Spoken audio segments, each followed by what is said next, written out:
우리는 예수님을 믿으면서 주님의 자녀가 되었다고 고백하지요. 주님만을 따르겠다고 말합니다. 그러나 실제로 우리는 주님의 말씀을 잘 듣지 않고 주님을 닮은 삶을 살지도 않고 내 생각과 내 뜻을 우선해서 살 때가 많습니다. 그런데 우리가 정말 그리스도인이라면 우리는 누구의 목소리를 따라 살아야 합니까? 우리가 누구의 자녀로 살아야 합니까? 우리가 어떤 세상에 속한 인생을 살아야 합니까? 그것은 우리 안에 어떤 영을 품었느냐에 따라서 달라집니다.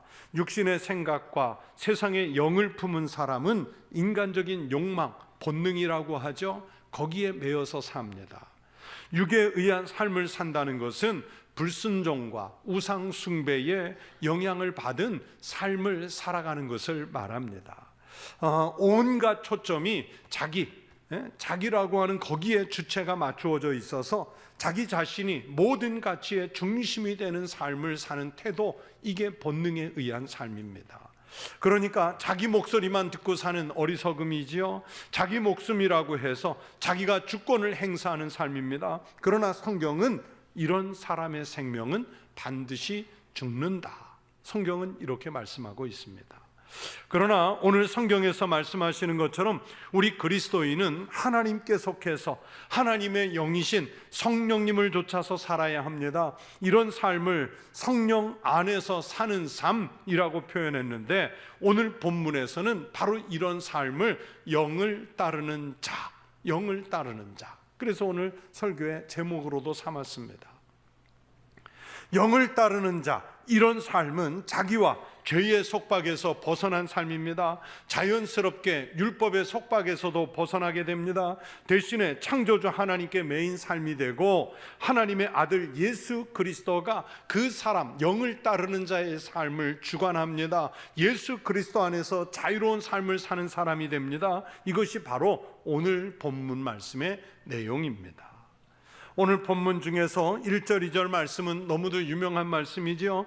그래서 많이 암송하고 계시는 말씀입니다. 그러므로 이제 그리스도 예수 안에 있는 자에게는 결코 정죄함이 없나니 이는 그리스도 예수 안에 있는 생명의 성령의 법이 죄와 사망의 법에서 너를 해방하였습니다.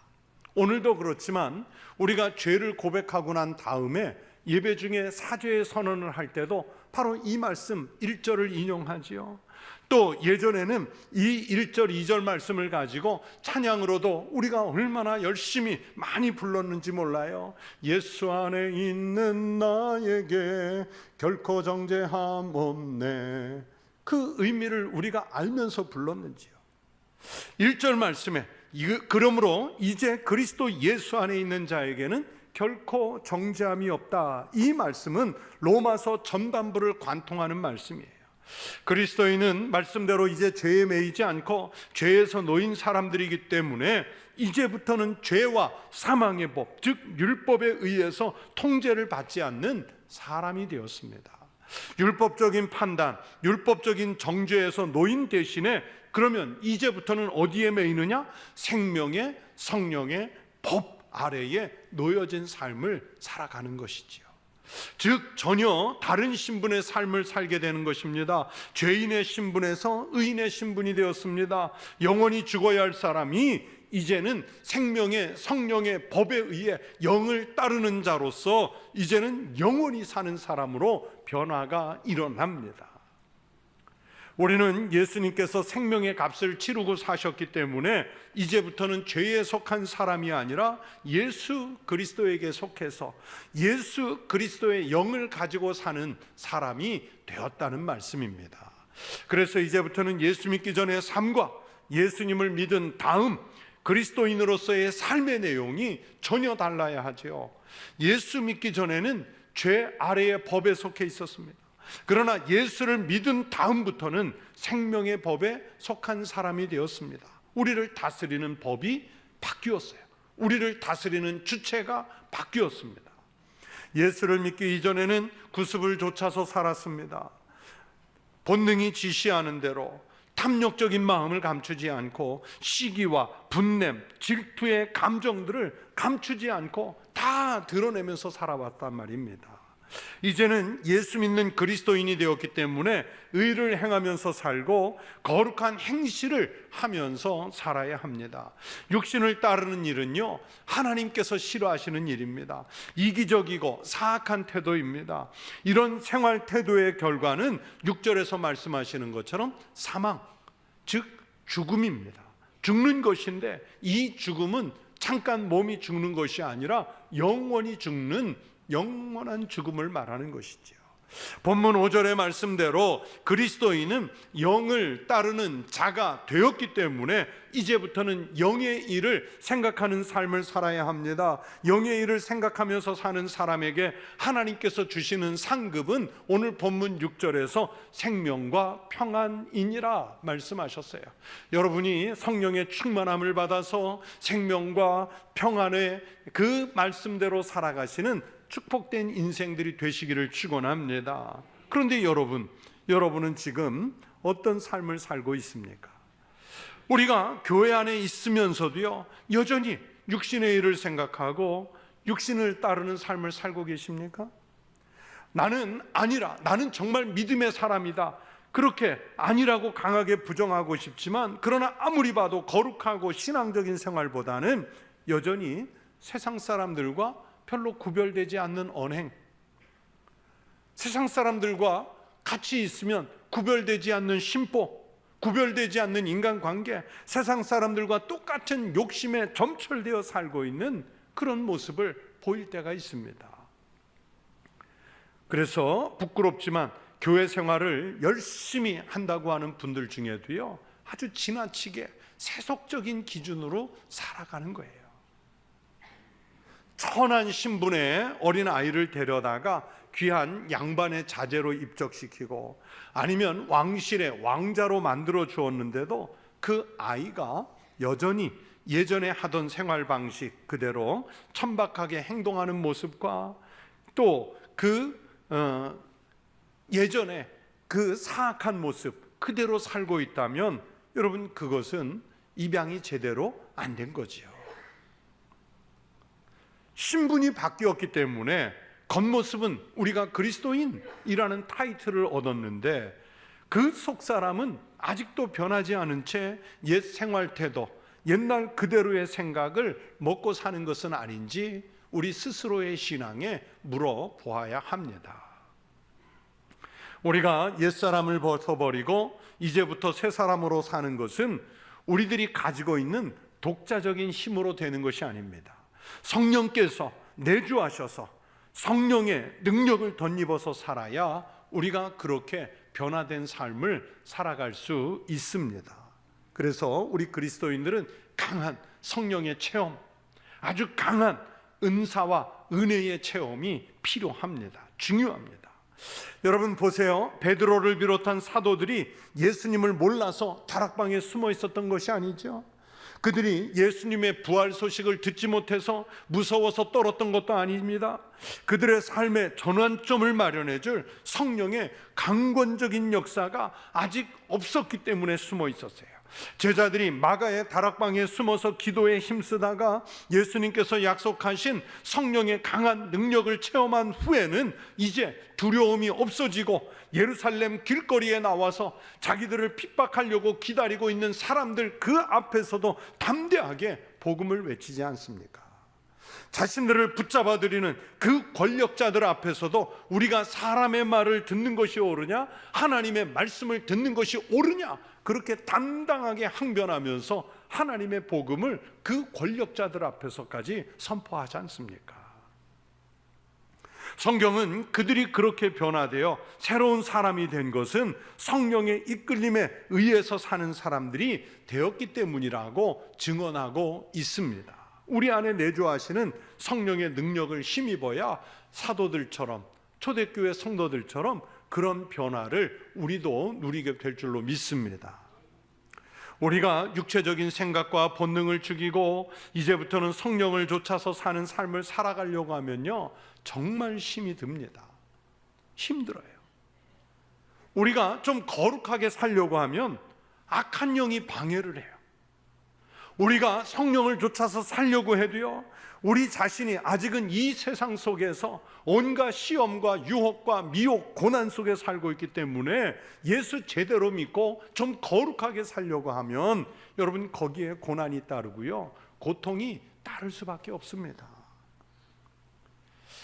제가 예전에 재미있게 읽은 영성 책 중에 토니 존스라는 영성신학자가 쓴 되찾은 영성이라는 책이 있는데, 각종 다양한 영성 훈련을 소개한 책인데, 이 책에서 금식 훈련을 소개하는 장에서 저자가 이렇게 말했어요.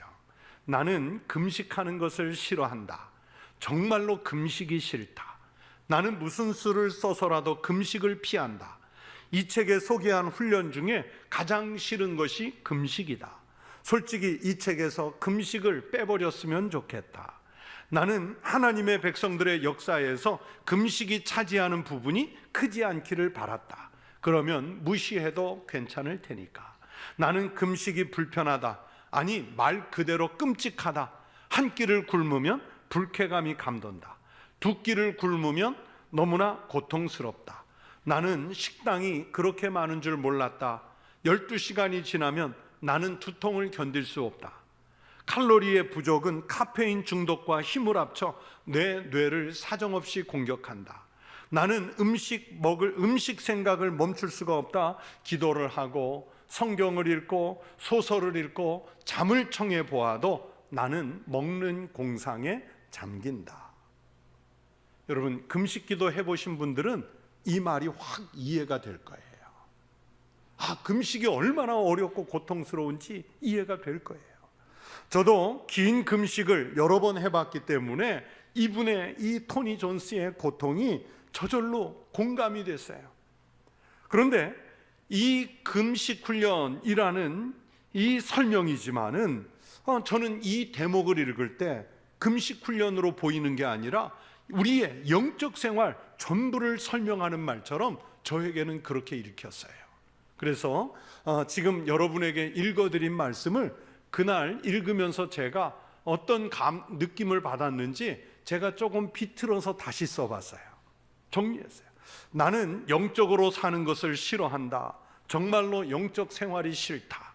나는 무슨 수를 써서라도 영적인 생각을 피한다. 솔직히 예수 좀 편히 믿었으면 좋겠다. 나는 하나님의 백성들의 역사에서 거룩함이 차지하는 부분이 크지 않기를 바랐다. 그러면 무시해도 괜찮을 테니까. 나는 영적인 생활이 불편하다. 아니, 말 그대로 끔찍하다. 내 욕구를 한풀 죽이면 불쾌감이 감돈다. 2번 본능을 죽이면 너무나 고통스럽다. 나는 세상에 그렇게 재미있는 일이 많은 줄 미처 몰랐다. 하루만 거룩한 척 생활해도 나는 두통을 견딜 수 없다. 이미 세상의 쾌락과 즐거움에 중독된 내 욕망들이 힘을 합쳐 내 뇌를 사정없이 공격한다. 나는 육적인 생각을 멈출 수가 없다. 기도를 하고 성경을 읽고 소설을 읽고 잠을 청해 보아도 육신의 즐거움이 주는 공상에 잠긴다. 제가 이렇게 써봤어요. 이해가 되셨나요?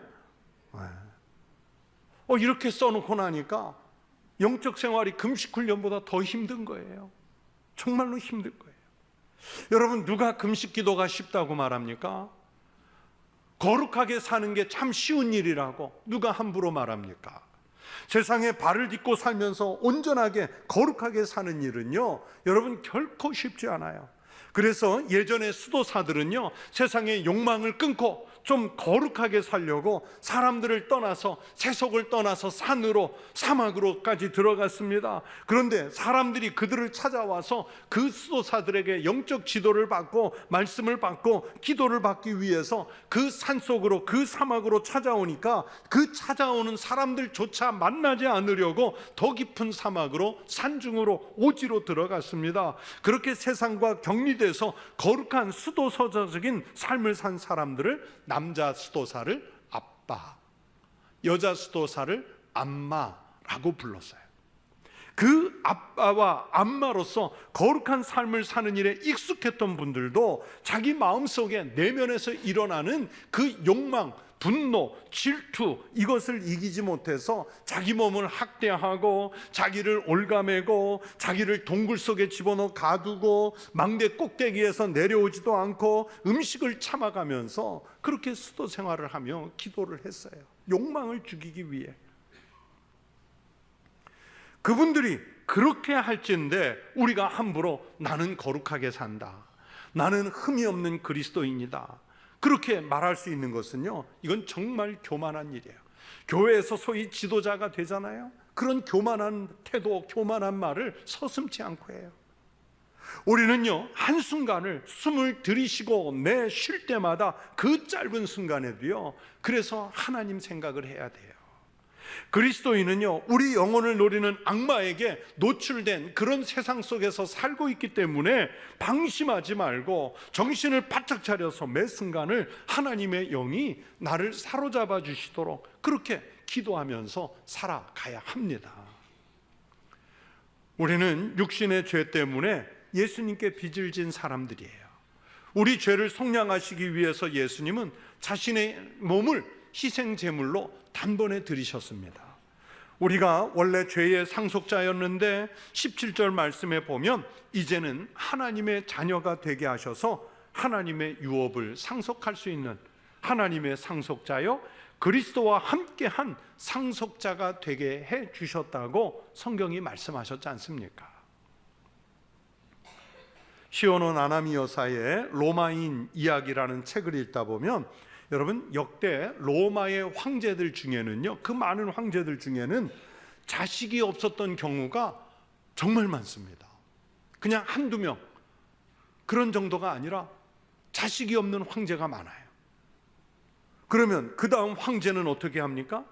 자기가 점 찍어 두었던 젊은이 가운데 그 하나를 입양을 해서 자기 가문의 성과 자기 가문의 이름을 붙여줘서 그 가문에 입적해서 후계자가 되고 황제가 되도록 만들어줬어요.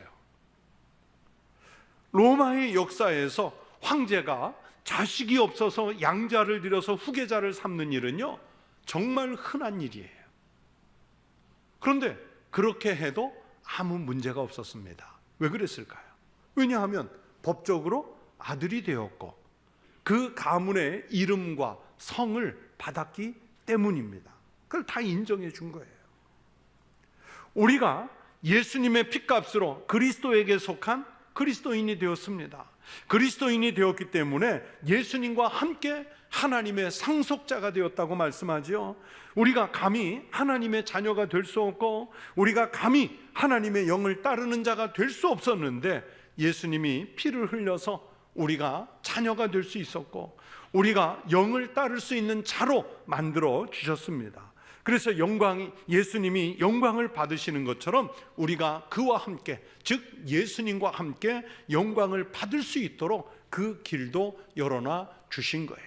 예수님은 길을 열어놓으셨고 우리가 그 영광의 길을 갈 수 있도록 성령님이 내주하셔서 충만케 해 주시는 것입니다.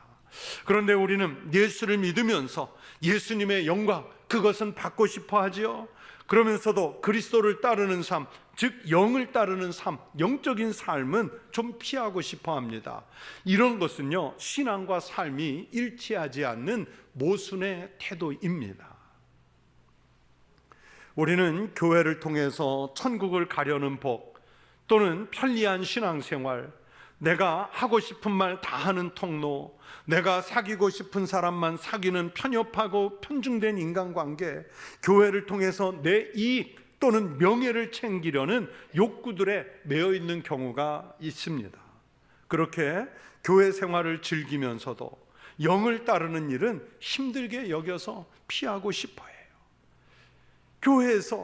교회가 놀이터예요. 여기 와서 노래하고 여기 와서 사람 사귀고 여기에서 취미생활하고 여기에서 같이 여행 가고 여기에서 할 말 안 할 말 다 해가면서 놀이터 삼아. 그러나 교회 생활을 열심히 하는 것처럼 보이는데, 그런데 그 내면 속에 과연 성령의 영에 사로잡힌 감동이 있느냐, 이것을 묻고 있는 거예요.